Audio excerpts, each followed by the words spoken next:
Good morning Dhanya. Good morning Sinuji. രാവിലെ തന്നെ നമുക്ക് ഇസ്രായേൽ ലെബനനിലെ കാര്യങ്ങൾ കൊണ്ട് തന്നെ തുടങ്ങാം. ഇസ്രായേൽ ഹിസ്ബുള്ള പോരാട്ടം ലോകത്തെ ആകെ ഞെട്ടിച്ചിരിക്കുന്ന ഈ സാഹചര്യത്തിൽ ഇപ്പോൾ US-ഉം UK-യും എല്ലാം ലെബനനിൽ വെടിനിർത്തൽ പ്രഖ്യാപിച്ചിരിക്കുകയാണ്. അപ്പോൾ ഈ ഒരു വെടിനിർത്തൽ പ്രഖ്യാപനം ഇനി ഹിസ്ബുള്ള വെറുതെ ഇരിക്കുമോ, ഇസ്രായേലിനെ പ്രകോപിപ്പിക്കുമോ എന്നെല്ലാം നമ്മളിനി നോക്കി കാണേണ്ടതുണ്ട്. അഥവാ ഇനി ഹിസ്ബുള്ളയുടെ ആക്രമണം വീണ്ടും തുടരുകയാണ് എങ്കിൽ ഇതൊരു കരയുദ്ധത്തിലേക്ക് പോകാനുള്ള സാധ്യത ഉണ്ടോ? വഴിത്തിരിവിലേക്കാണ് യുദ്ധം എന്ന് പറയാം. കാരണം കരയുദ്ധത്തിലേക്കാണ് കാര്യങ്ങൾ നീങ്ങുന്നത്. അതായത് ലെബനിലേക്ക് ഇസ്രയേലിലെ കരസേന നീങ്ങുന്നു എന്നതിൻ്റെ കൃത്യമായ സൂചനകൾ ലഭിച്ചു. കാരണം ഓരോ രാജ്യത്തിനുമുള്ള സേനയ്ക്ക് നിരവധി ഭടന്മാരുള്ളത് കൂടാതെ റിസർവ് ഭടന്മാരുണ്ടാകും. അതായത് സാധാരണഗതിയിൽ അവർ മറ്റ് ജോലികളൊക്കെ ചെയ്യുന്നതായിരിക്കും.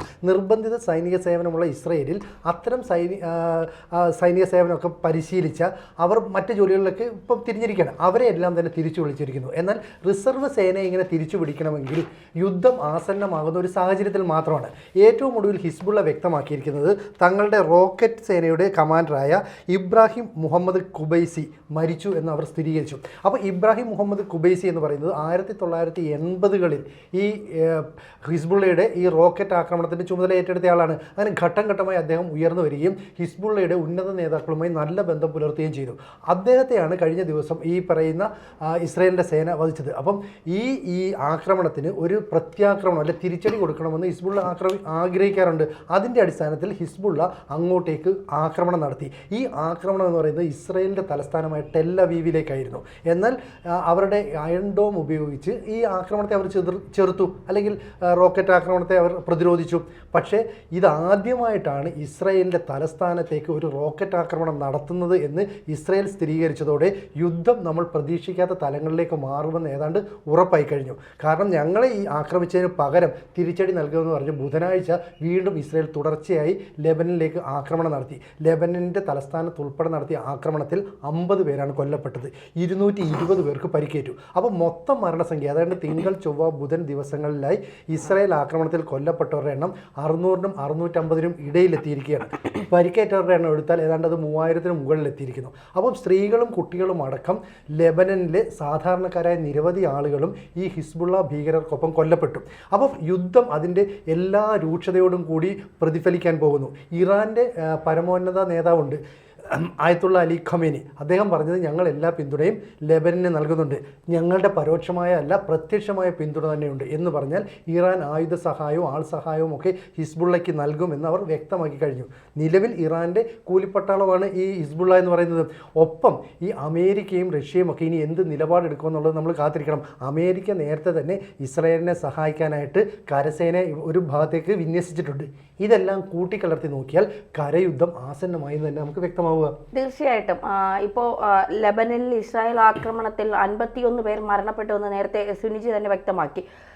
കഴിഞ്ഞ ദിവസം ബെഞ്ചമിൻ നെതന്യാഹു വ്യക്തമാക്കിയത് ലെബനിലെ ജനങ്ങളോട് നിങ്ങൾ ഹിസ്ബുള്ളയുടെ മനുഷ്യ കവചമാകരുത്, നിങ്ങളുടെ വീടുകൾ അവർ ആയുധപ്പുരകളാക്കുന്നുണ്ട്, അതുകൊണ്ട് നിങ്ങൾ അവിടെ നിന്ന് രക്ഷപ്പെട്ടോളൂ, നിങ്ങളെ അല്ല ഞങ്ങൾ ലക്ഷ്യം വയ്ക്കുന്നത്, ഹിസ്ബുള്ളയാണ് ലക്ഷ്യം വയ്ക്കുന്നത് എന്നുള്ളത്. ഇപ്പോൾ ഹിസ്ബുള്ള പറയുന്നു ഇസ്രായേലിൻ ചാര സംഘടനയായ മൊസാദിനെയാണ് ഞങ്ങൾ ലക്ഷ്യം വയ്ക്കുന്നത്. അതായത് മൊസാദിന്റെ ആസ്ഥാനത്തേക്ക് ഖാദർ 1 ബലിസ്റ്റിക് മിസൈലാണ് ഹിസ്ബുള്ള അയച്ചത്. മാത്രമല്ല ടെൽ അവീവിലേക്ക് ആദ്യമായി ഹിസ്ബുള്ളയുടെ റോക്കറ്റ് എത്തിയതായി, വ്യോമ പ്രതിരോധ സംവിധാനം ഉപയോഗിച്ചത് തകർത്തതായി ഇസ്രായേൽ സൈന്യം സ്ഥിരീകരിച്ചിട്ടുണ്ട്. അപ്പോൾ യുദ്ധം കരയുദ്ധത്തിലേക്ക് നീങ്ങുമ്പോൾ അത് വലിയ പ്രത്യാഘാതങ്ങളിലേക്ക്, നമ്മൾ ഭയപ്പെടുന്ന രീതിയിലേക്ക് തന്നെ പോകും. കാരണം പാവപ്പെട്ട മനുഷ്യർ, അതായത് നിരപരാധികളായ നിരവധി പേർ ഇതിൽ മരണപ്പെടും എന്നുള്ള കാര്യത്തിൽ ഒരു സംശയവും വേണ്ട. കാരണം ഹിസ്ബുള്ള ഇസ്രായേലിൻ്റെ ചാരസംഘടനയായ മൊസാദിനെ ലക്ഷ്യം വെച്ച് നീങ്ങുമ്പോൾ അത് എന്തായാലും ഇസ്രായേൽ നോക്കിക്കൊണ്ടിരിക്കില്ല എന്നുള്ളത് യാഥാർത്ഥ്യം തന്നെയാണ്. അങ്ങനെ നോക്കുമ്പോൾ തീർച്ചയായിട്ടും ഇസ്രായേലിൻ്റെ തിരിച്ചടി ഹിസ്ബുള്ളയ്ക്ക് താങ്ങാനാവുന്നതിലും അപ്പുറമായിരിക്കും.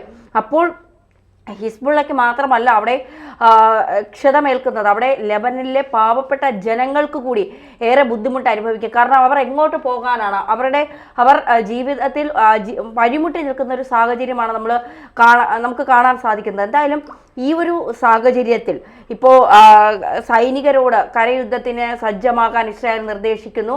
അവിടെ സിവിലിയന്മാരാണ് കൂടുതൽ പട്ടാളത്തിലേക്ക്, നിർബന്ധിത പട്ടാളത്തിലേക്ക് ചേരണമെന്നുള്ളത്.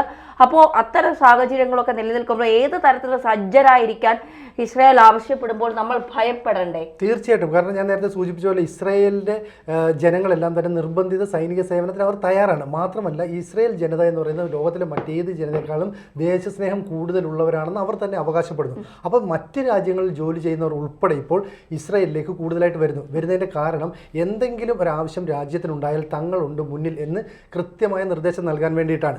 മാത്രമല്ല ഇപ്പം മൊസാദിൻ്റെ ആസ്ഥാനമുണ്ട് ഇസ്രായേലിലെ. ഈ മൊസാദിൻ്റെ ആസ്ഥാനം ലക്ഷ്യമാക്കിയാണ് ഖാദർ 1 എന്ന് പറയുന്ന മിസൈൽ ഈ ഹിസ്ബുള്ള തൊടുത്തത്. പക്ഷേ അമേരിക്കയുടെ സഹായത്തോടെ നിർമ്മിച്ച അയൺ ഡോം ഉപയോഗിച്ച് അതിനെ നിർവീര്യമാക്കാനായിട്ട് ഇസ്രായേലിന് സാധിച്ചു. അപ്പോൾ മൊസാദിൻ്റെ 60 കേന്ദ്രങ്ങൾ ലക്ഷ്യമിട്ട് ഞങ്ങൾ ആക്രമണം നടത്തിയെന്ന് ഈ ഹിസ്ബുള്ള അവകാശപ്പെടുകയാണ്. അപ്പോൾ വീണ്ടും ചൊറിഞ്ഞുകൊണ്ട് ചെല്ലുന്നത് ഹിസ്ബുള്ളയാണ്. ഇസ്രായേൽ പറയുന്നു അതിന് ഞങ്ങൾ ശക്തമായ തിരിച്ചടി നൽകും എന്ന് പറഞ്ഞത് മാത്രമല്ല ലെബനീസ് ജനങ്ങളോട് അവിടെ നിന്ന് ഒഴിഞ്ഞു പോകാനും ആവശ്യപ്പെട്ടിട്ടുണ്ട്. എന്നിട്ട് വീണ്ടും അവിടെ ആക്രമണം നടത്തുന്നു. അപ്പോൾ ഈ ഒഴിഞ്ഞ ഭാഗങ്ങളിൽ നിന്ന് അല്ലെങ്കിൽ ഒഴിഞ്ഞു പോയ സ്ഥലത്ത് ഇവർ വല്ല അഭയാർത്ഥി ക്യാമ്പുകളിലാണ് കഴിയുന്നത്. അതിന് സമീപത്ത് നിന്ന് ഹിസ്ബുള്ള ആക്രമണം നടത്തുകയാണെങ്കിൽ തിരിച്ച് അതേ സ്ഥലത്തേക്ക് ഇസ്രായേലിൻ്റെ ആക്രമണം ഉണ്ടാവും. അപ്പോൾ അവിടെ സിവിലിയൻസ് കൊല്ലപ്പെടുകയാണ്. കുട്ടികളുണ്ടാവും, സ്ത്രീകളുണ്ടാവും, ഗർഭിണികളായ ആളുകളുണ്ടാവും. അപ്പോൾ ഇവരെല്ലാം കൊല്ലപ്പെടുമ്പോൾ ലോക ജനത അപലപിക്കും ഇസ്രായേലിൻ്റെ ആക്രമണം ശരിയല്ല എന്നറിയും. അപ്പോൾ ഇത്തരത്തിലുള്ള അപലപിച്ചുകൊണ്ട് സൗദി അറേബ്യയും ഖത്തറും ഈജിപ്തും ഒക്കെ രംഗത്ത് വന്നിട്ടുണ്ട്. പക്ഷേ ഇത് ഒരു സഹായം എന്ന നിലയിൽ അവർക്ക് മുന്നോട്ട് ചെല്ലാൻ കഴിയുന്നില്ല. കാരണം ഈ ലെബനനിലെ ഹിസ്ബുള്ള തീവ്രവാദികളെയോ ഈ ഗസയിലെ ഹമാസ് തീവ്രവാദികളെയോ സഹായിക്കാൻ ഈ അറബ് രാജ്യങ്ങൾ തയ്യാറാവുന്നില്ല.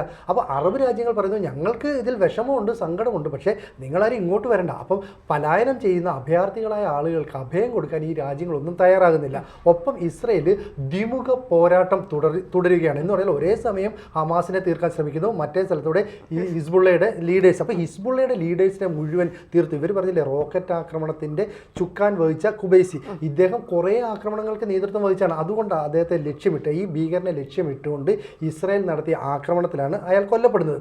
അതുകൊണ്ട് തന്നെ രണ്ടാം നിര നേതാക്കൾക്കും മൂന്നാം നിര നേതാക്കൾക്കും എങ്ങനെയാണ് കൃത്യമായ പ്ലാനിങ്ങോടെ മുന്നോട്ട് പോകേണ്ടതെന്ന് അറിയില്ല. അതുകൊണ്ടാണ് ഇറാൻ്റെ പരമോന്നത മതനേതാവായ ആയത്തുള്ള അലി ഖമേനി വന്നേച്ച് പറയുന്നത് ഞങ്ങൾ പൂർണ്ണ പിന്തുണയുമായി ഉണ്ട് എന്ന് പറഞ്ഞു. അപ്പോൾ ഹിസ്ബുള്ള ഞങ്ങളുടെ ഭടന്മാരാണ്, ഞങ്ങളുടെ തീവ്രവാദ സംഘടനയാണെന്ന് ഇവർ സമ്മതിക്കുകയാണ്. അപ്പോൾ ഇത്രയും നാൾ ഈ ലെബനനിൽ കടന്നു കയറി അവിടുത്തെ ജനങ്ങളെ ബന്ദികളാക്കി വെച്ചുകൊണ്ട് അവിടുത്തെ വീടുകളിൽ റോക്കറ്റും മിസൈലും എല്ലാം സൂക്ഷിച്ചു വെച്ച് ഹിസ്ബുള്ള നടത്തിയ ആ തന്ത്രം അത് ഇറാനാണ് അതിൻ്റെ ഓപ്പറേഷന് പിന്നിൽ അല്ലെ ബുദ്ധി കേന്ദ്രമെന്ന് ഇതോടുകൂടി വ്യക്തമാക്കുകയാണ്. അപ്പോൾ വീണ്ടും ജനങ്ങളോട് അവിടുന്ന് ഒഴിഞ്ഞു പോകാൻ പറയുന്നുണ്ടെങ്കിലും എത്രത്തോളം ജനങ്ങൾക്ക് എങ്ങോട്ടൊക്കെ ഒഴിഞ്ഞു പോകാൻ പറ്റും തന്നെ പറഞ്ഞതുപോലെ അതൊരു വലിയ പ്രശ്നമല്ല. ഇറാനുമായൊരു യുദ്ധത്തിന് ഇസ്രായേൽ അത്തരത്തിൽ നിലപാടെടുക്കുമ്പോൾ ഇപ്പോൾ ഹിസ്ബുള്ളയും ഹമാസുമായുള്ള ഒരു യുദ്ധമുഖത്തിലേക്ക് കടക്കുമ്പോൾ അതിന് പിന്നിൽ ഇവർക്ക് പിന്നിൽ നിൽക്കുന്നത് ഇറാനാണ്, ഇവർക്ക് എല്ലാ സഹായവും ചെയ്യുന്നത് ഇറാനാണ് എന്ന് ഇസ്രായേലിന് നന്നായിട്ട് അറിയാം. അപ്പോൾ അത്തരത്തിലൊരു നേരിട്ടുള്ള ഒരു ആക്രമണത്തിന് ഇസ്രായേൽ തയ്യാറെടുക്കുമോ? അല്ല, ഇറാൻ അങ്ങനെ ഒരു ധൈര്യപൂർവ്വം മുന്നോട്ട് വരില്ല. കാരണം ഇറാനിലെ പ്രശ്നം എന്ന് പറയുന്നത് അവരുടെ കാലഹരണപ്പെട്ട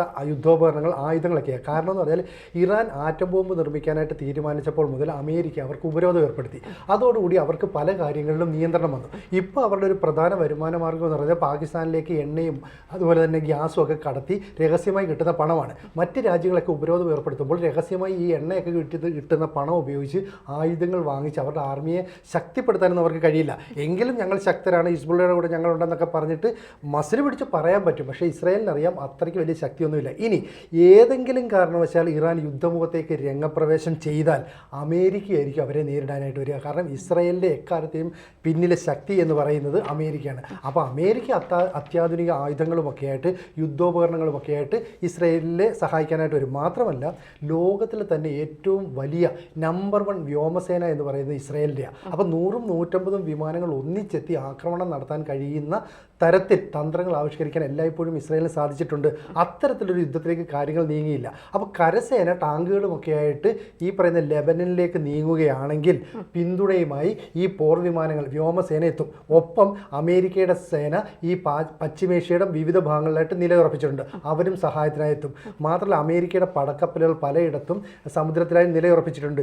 ഇതൊക്കെ എന്ന് പറഞ്ഞാൽ ഒരു പക്ഷേ ലോകം വീണ്ടും ഒരു പ്രത്യക്ഷ യുദ്ധത്തിലേക്ക് നീങ്ങും എന്നതിൻ്റെ വ്യക്തമായ സൂചനകൾ പുറത്തു വരുന്ന നിൽക്കുന്ന സാഹചര്യത്തിലാണ്. പക്ഷേ UN പൊതുസഭയിൽ എല്ലാ ലോകരാജ്യങ്ങളെല്ലാം തന്നെ ഭൂരിഭാഗവും പറഞ്ഞത് ഞങ്ങളൊരു യുദ്ധത്തിന് തയ്യാറല്ല, യുദ്ധത്തിനെ അനുകൂലിക്കുന്നില്ല. അപ്പോൾ ഇനിയും ഇസ്രയേലും ഹിസ്ബുള്ളയും തമ്മിൽ ആക്രമണം ശക്തമായാലും ഒരു സമാധാന ശ്രമത്തിന് ലോകരാജ്യങ്ങൾ ശ്രമിക്കാൻ സാധ്യതയില്ലേ?